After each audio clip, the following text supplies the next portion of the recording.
How you guys doing? Great. It's great to be back here. I love coming to this community. Before I begin, because I think what I'm going to talk about is something that you have not heard before, I promise you that. But again, I think that there's a lot of thanks to go around, because what we're really talking about here is forward thinking and doing things a little bit different, because the way that we've been doing things in terms of how we serve older people and how we serve people of all ages isn't working quite effectively, and we have more than enough models to show things that we can do differently that will have a tremendous impact. Listening to the county executive and having this county go through this process, that's somebody that really gets it. And I love working with people who really get it and who are really thoughtful and progressive and thinking towards the future. Assemblyman Crouch, I'm so pleased that you're here. I think it's extremely important and again shows the value. I have a wonderful partner in Assemblywoman and Chair of the Aging Committee, Lepardo. I used to be the Chief of Staff of the old Aging Committee chair back in the day, which is really when I started to work on age-friendly communities back in 2004. So we've been working on this for really a long time. And then of course Randy, I mean, he doesn't give himself enough credit. He was the Erie County Office for Aging Director, was really a progressive thinker and leader within that, and he and his team here at AARP are just wonderful people to work with. And of course Lisa. Jamie Kelly and I go back a long way, and there couldn't have been a better pick for Office for Aging Director here than Lisa. So give all of them a round of applause. This is not a trick question, right? There are people in this crowd, I would say they're in their 20s, in their 30s, in their 40s, 50s, and beyond. So next week I turn 50, and so here's the reason that I'm going to say this to you, right? For some of you, you'll look back and you'll be like, boy, I wish I was 50 again. For those in their 20s, you're like, Jesus, that's old, right? Because it was when I was 20 as well. So this is not a trick question at all. How many of you think that you have nothing left to offer? Regardless of your age, 20, 30, 40, 50. There shouldn't be a hand that goes up. For those of you who are 50, 60, 70, thinking back when you were 20, 30, 40, maybe you didn't think about aging. Maybe there were people in your lives that, meant something to you or that were mentors of yours, like my grandmother was, which is how I got into this business. But what you see out of your eyes now, whether you're 80 or whether you're 40 or 20, is exactly the same. And at some point along the line, and I don't know where it is, it's different in all of our families, but we've all seen it. At some point, people think, I don't know if it's when you retire or you have gray hair, that there's no value left. That this is a population that is a drain on resources and doesn't have anything to contribute. And so why I like being a part of this and why I've dedicated my 27 years in this career is to change that dynamic, to ask you for your help to rebrand that. Because aging is not what we're, looking at on TV. It's not what my kids see when they turn on SpongeBob after, coming home from school, where they're portrayed in this way that is really negative. When we hear the term elderly and you think about people in nursing homes, that's not what aging is. Does that happen? It absolutely does, but this is the only population that's painted with a broad brush. Kids are not painted this way, middle income people, but older people are. And you have great value, we have great value, we live in families, we're not isolated, and Age Friendly is really about us as a family, as a people, and what we all have to value. And if we don't get on the same page in terms of what assets we have and how we can start to plan in the short term and long term using existing resources, not new things, we are going to be left behind, because communities throughout the country, particularly in the South, as you heard from the county executive, recognize how valuable you are, economically, socially, and intellectually. And what's great about my job in working for this governor is we have now embraced this here in New York to try to turn the page. So let me walk you through it for a second, and let me know if I'm running short on time. So I know all of you guys have the budget and state of the state proposals sitting on your nightstand at home, things that you guys read, right, to go to bed, etc. But if you haven't looked at those things, there's a couple things that I think are important for you to know, because the context is critically important in terms of what the governor's vision is. You heard Assemblywoman Lepardo talk about us being in the top 20 in healthiest states in the country. We have a long way to go, but we've made great strides. And so the governor has advanced what we call a health across all policies approach. And these are fancy words, right? These are government words. What's HAP? It's HAAP, health across all policies. It just simply means we finally come to the realization that healthcare isn't what costs us money in healthcare. It's your income, where you live, your housing, your educational status, those types of things which they call social determinants. And so the governor has charged us all in state government with working together because we all have a role in this. Open space, transportation, housing, economic development, aging, and so on and so forth. The governor is also revamping for the first time, for the third time, our 5-year prevention agenda, which is really the indicators of how well we do as a state. Can you imagine in 2019, this will be the first time that aging will actually be mentioned in the prevention agenda? And that's because of all the work that we've done, AARP, the Offices for the Aging, public health departments, and so on. So that's really important. And the long-term goal is to make this an age-friendly state, and that can happen from the bottom up, which what you're doing here in the communities, and from the top down, and it needs to happen together, and I'll talk about that a little bit. So again, our initial focus in the state of the state last year was to become the first age-friendly state, not only in the country, but in the world. And we applied to AARP and the World Health Organization, and we received that designation in the fall of last year. Age-friendly communities, as you heard, are healthy communities where we can make lifestyle choices that support us. This is not old age-friendly communities. This is across the age spectrum. So if I am living on a street, and this is a real story, I live 10 minutes outside of downtown Albany. It's a rural area. We have apple orchards. There's not a lot of density. I'm 10 miles away. 3/10 of a mile away from the center of town is where my house is. There's 12 houses on my street. All right. 3 of the 12 families are older. A couple of them are younger, like mine, with small kids, and some are middle age. Now, 3/10 of a mile isn't that far to walk, right? Would you agree? Not that far. I'm able, I can do that.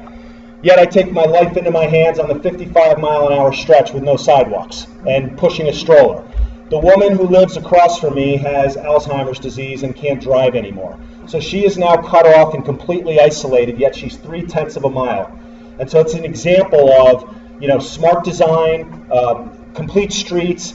The elements of age-friendly community matter for me as a parent of young kids, and it matters for older people as well. And that's why it's so important. So when things come out of like the AARP and the Office for the Aging, we automatically think of older people, but it's not that at all. And our partners with the Health Department and Department of State and many of the other agencies will start to broaden that. And politically, we need to do that. We're good at where, we're good at how, but do we talk about why? And why, to me, is the most important thing. Almost half of our state is over the age of 45. Now, we could look at this from a deficits perspective. Nothing to offer, drain on resources, that's a deficit perspective. Or we can look at the facts and say, this could be an opportunity. We're 4th in the nation with 3.7 million older people. And as you can see, we have 4.2 million people age 45 and older. That's almost half the state of New York is 45 and older. And if we look at our county breakdown, we proportionally are getting older. Again, we could look at it from a deficits perspective or from a positive perspective. And so let's go through the data, and then you can determine which one you would like to look at. We coined the term the social, intellectual, and economic capital, and I think they will all get copies of the slides. So for those of you taking pictures, you certainly can do that, but we'll get you these slides. Did you know we have almost 1 million people over the age of 55 contributing almost 500,000 hours, 500 million hours of year in volunteer service, which is about $13.8 billion if you had to pay for that. If I took New York City out of this next bullet, that would be 73%, and I'll show you your data in a second. Older adults who own their own homes and have no mortgage whatsoever, supporting schools, supporting the tax base, supporting local businesses. And of course, we know the value of family, friends, and neighbors in providing day-to-day care, day in and day out, that if we had to pay for that at the market rate, would cost $32 billion a year in New York State, which most likely would wind up being a Medicaid charge. In aggregate, in New York State, 63% of all the household income generated is generated by those 45 and older, $379 billion a year. I present this because this isn't what we've been told. This isn't what we've been led to believe for a couple of centuries. And AARP's got some great data that I'll talk about in a second. So let's look at your region. Here's your Regional Economic Development Council region. And I've aggregated all of this data by not only our EDC, but by county, because it's important. And when you start to talk to chambers of commerce, business leaders, county executives, others, about what they really have at the community level in this population, you can see the light bulbs start going on. If you're selling anything in these communities to the public, you need to pay attention to this population. So here's what we got here. Look at your total population. It's going to go up by 55,000, it says, over the next 25 years or so. I mean, you see that, right? Huge loss in several areas. Our biggest populations is 60 plus. Deficits perspective or positive? You can decide. Here's your regional economic data. Social Security in this region is pumping over $2 billion a year. That's recession-proof funding that comes to the community every single month, regardless. Of all the household income generated in this region, which is $16 billion, 70% of it comes from the 45-plus population. This isn't a message about this is younger people versus older. That's not what I'm trying to talk about here. What I'm saying is this is you are a very, very important part of this community. We need to start talking about that. Your volunteer rates here are worth $622 million a year. Now let's talk about Broome County. And what's interesting is it doesn't really matter what county I'm talking about. This data looks almost identical, regardless of where I go. You're going to have a loss of population if trends continue, but your largest population growth, which covers that, is in the 60 population. Deficits or positive? Again, you can decide. $550 million in Social Security. Home ownership rates, 70% have no mortgage whatsoever. You have high ownership rates, and 71% of the household income is generated by the 45 plus, and over $190 million worth of volunteer hours. That's an asset, no matter how you slice and dice it. About 7 years ago, I did a presentation for the AARP board here in New York State. Now, I can't say exactly if what I presented led to the 50-plus economy, but I'm going to take credit for it.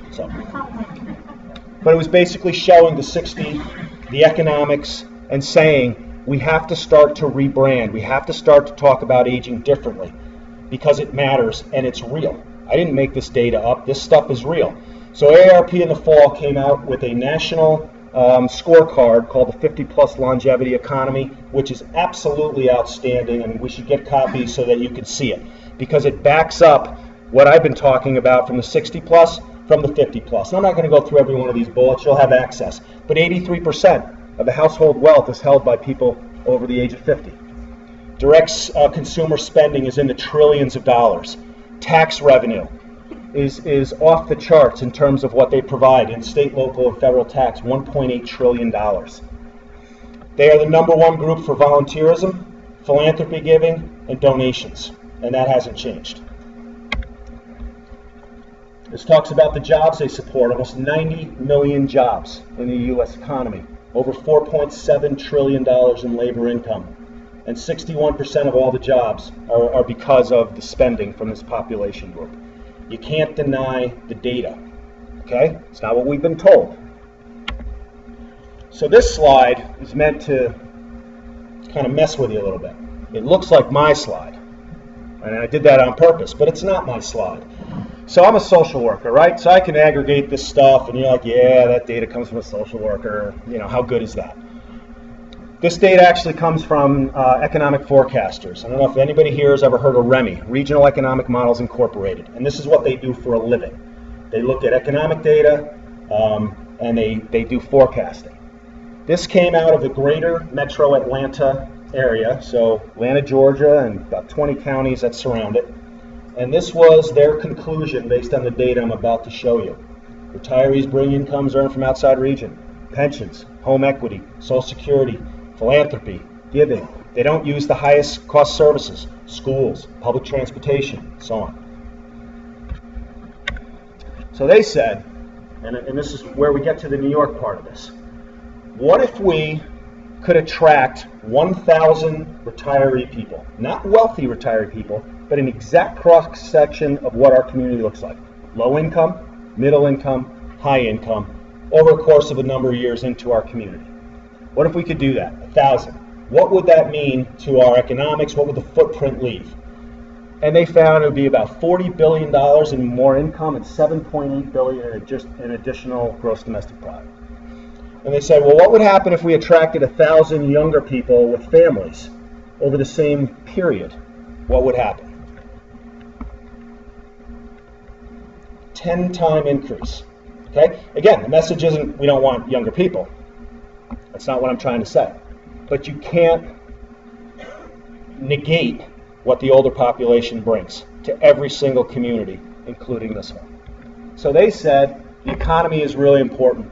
We need to attract these folks. County executive talked about it. It's folks from downstate, Long Island, Massachusetts, Pennsylvania. How many here are lifelong New Yorkers, like I am? Okay, 50 years.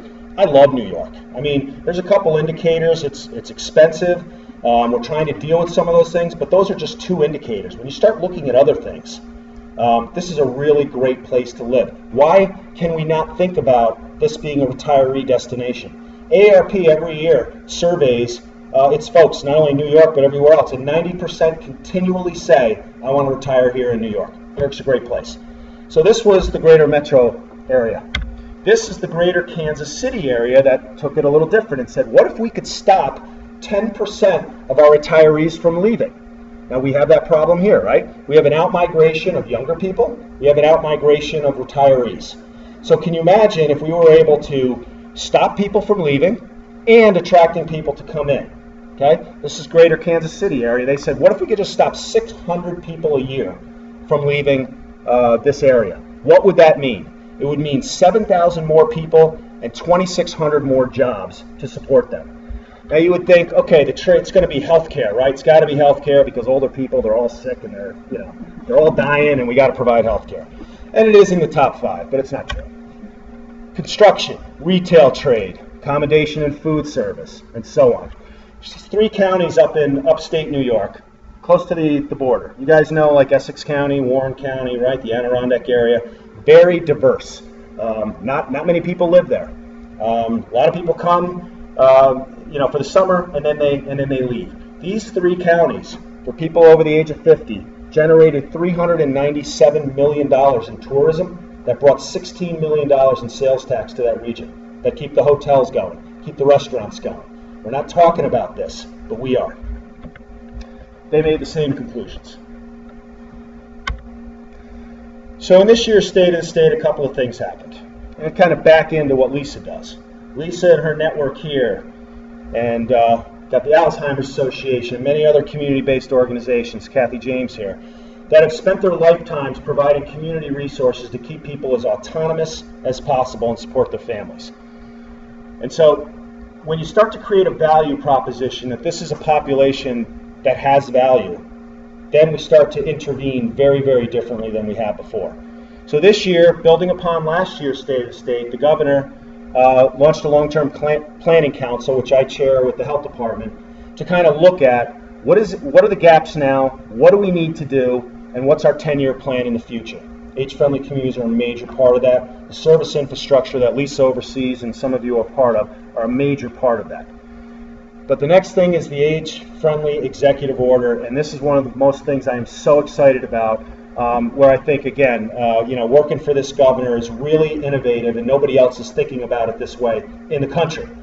And that is, how do we institutionalize some of what you're going to be doing at the local level into the way state government works? Because, I got to be honest with you, people follow what the state government is doing. There's a lot of money there. There's plans that have to be made. Your county counterparts have to submit plans. Lisa's got to submit a plan to me every year. Now we got a 4-year plan, and so do many of the other agencies. So this is... I have an appointment coming up. Just tell them you're right there. So I don't want to get out ahead of this because it hasn't been released, but let me tell you how significant this is. This will put age-friendly communities on steroids. So there's 3 things to this executive order. It will require agencies like mine to, where appropriate, address the 8 domains of age-friendly communities to my federal plans that I have to submit to the federal government. Second part would be, we would require our county counterparts, health, mental health, public health, offices for the aging, transportation, and so on, to, where appropriate, address the 8 domains of livability in their plans to me. Then the most important part is procurement. If you add this language into procurement, how the money flows, that changes everything. Now, how do you go from concept to actual implementation? Well, we've already done it. Have you heard of the Downtown Revitalization Initiative? Okay, there's been $300 million that have funded 30 projects throughout the state. We built the 8 domain language, livability, and smart growth principles into those procurement. And so when we do that, from the top down, it sends a very clear message of where the governor wants to go, the value of this population, the value of all of our folks, the way that we need to start to plan how our communities are designed, how we spend money. Because if we're not doing things like this, we will be left behind. People with means are going to choose to go other places, and that's not good for anybody. So it's very, very exciting. Now I'm going to end with this. Let's go down to the last bullet. We're about ready to launch an RFA. That's going to do a couple of things, and you guys are poised in this community to apply for it. Here's what it's going to do. So this is a partnership between my office, the Department of State. Why the Department of State? Because that's where Smart Growth and the Director of Smart Growth are, and the Health Department because of the prevention agenda, health across all policies. We are going to fund one project in each of the 10 Regional Economic Development Council regions to provide funding to a community to do a couple of things. Number one, they can sign on to become certified by AARP and the World Health Organization to be age-friendly. That's one option. A county can apply to replicate the executive order that we are going to showcase at the county level, plans and procurement. The third option is they can do both. We have also, because of this effort, have leveraged a ton of private sector money from the foundations. We're going to be building, in this area I believe we'll have one, regional, livable, community, age-friendly technical assistance centers of excellence and a statewide learning collaborative. So communities can learn from each other. And so that will be coming out in the fall. And we have hired NYAM, which is the New York Academy of Medicine, who has developed New York City's age-friendly plan to be our technical assistance provider. So that's just some of the ways I think we connect the dots together. And as you guys are working your way up, and we're kind of pushing it down, we get to a place where we need to be, which is a good environment for all of us, regardless of age, to grow up and grow old in. So I couldn't be more happy to be here. Congratulations on you all being here, the leadership in this county. This is really exciting and innovative stuff, and look forward to working with you and seeing your progress as we go along.